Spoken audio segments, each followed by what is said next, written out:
Quand on était petit, on aimait bien toutes ces histoires que les grands nous racontaient, ces petites histoires pleines de saveurs, d'arômes et de sucre. En fait, je pense qu'on les aimait bien parce qu'on les comprenait pas, les histoires, alors que maintenant qu'on est grand et ma foi assez intelligent, on se rend compte que les mecs ont écrit des trucs assez bizarres quand même. Par exemple, la semaine dernière, mes parents étaient partis en vacances, donc moi, en tant que bon grand frère, j'ai dû garder mon petit frère. Comment ça, on s'en fout de ma vie?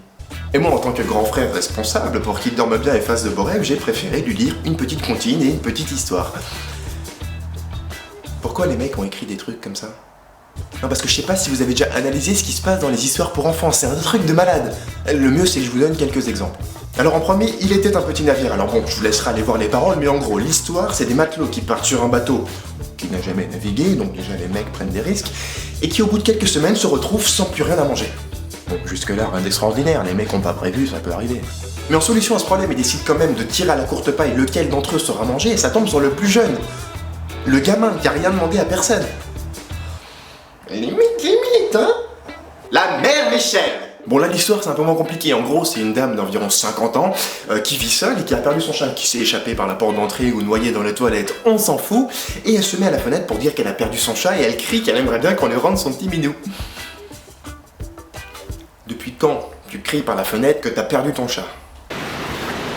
J'ai perdu mon chat! Je veux dire, la nana, elle pourrait faire comme tout le monde, mettre une petite annonce dans la rue, mettre un statut Facebook, je ne sais pas, et non, elle préfère gueuler par la fenêtre et faire chier tout le monde. Connasse, va. Et c'est à ce moment-là qu'intervient le père Lustucru, une sorte de vieux pervers vicieux dégueulasse, qui veut lui proposer de lui rendre son chat moyennant une récompense. Mais bon, la mère Michel, elle roule pas sur l'or, hein, donc ce qu'elle va faire, c'est qu'elle va lui proposer de lui donner un baiser en échange de son chat. En gros, la nana est prête à donner son corps pour récupérer son animal de compagnie. Moi, je trouve ça dégueulasse, c'est dégueulasse, c'est dégueulasse! Alors ensuite, il y a le grand classique « J'ai du bon tabac dans ma tabatière », celui qu'on raconte à tous les enfants. Donc là, l'histoire, c'est un gars qui dit à un gamin qu'il a du bon tabac ou autre substance inconnue dans sa tabatière, mais qu'il lui en donnera pas parce qu'il a un vilain nez. Parce que qu'est-ce que ça donnerait, ça, dans une situation réelle? Excuse-moi, t'aurais pas une cigarette? Et tu te fous de ma gueule, t'as vu ton nez? Et quand même, le top du top, la crème de la comptine pour enfants, ça reste quand même la rirette. En gros, c'est l'histoire d'une fille qui s'appelle Jeanneton. Déjà, d'où t'appelles ta fille Jeanneton? Poussez, madame, poussez! Félicitations, c'est une fille, comment vous allez l'appeler?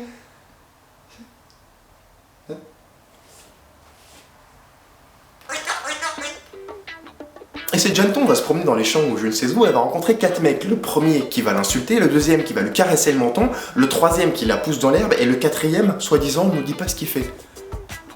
Et on raconte ça aux enfants.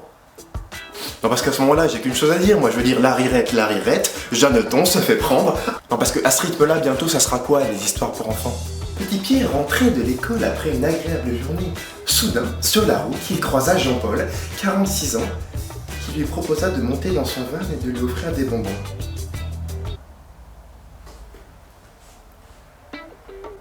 Puis ensuite, t'as Blanche-Neige, je veux dire, la meuf est perdue dans une forêt, se réfugie dans une cabane où vivent 7 nains qui vivent seuls, qui n'ont pas tiré leur coup depuis je sais pas combien de temps.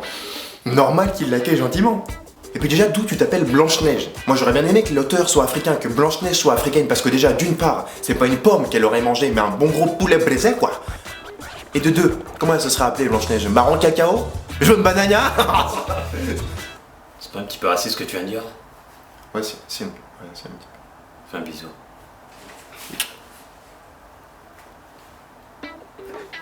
Alors moi maintenant je le dis clairement, je n'ai plus peur de le dire, je déteste les histoires pour enfants. Je trouve que c'est un manque de respect, je trouve que ça donne une Allô? Allô, Jérémy? Quoi? Pourtant, tu l'as bien aimé mon histoire hier soir. Alors si toi aussi ça te révolte, si toi aussi tu trouves ça inacceptable, rejoins ma page Facebook ou abonne-toi à ma chaîne.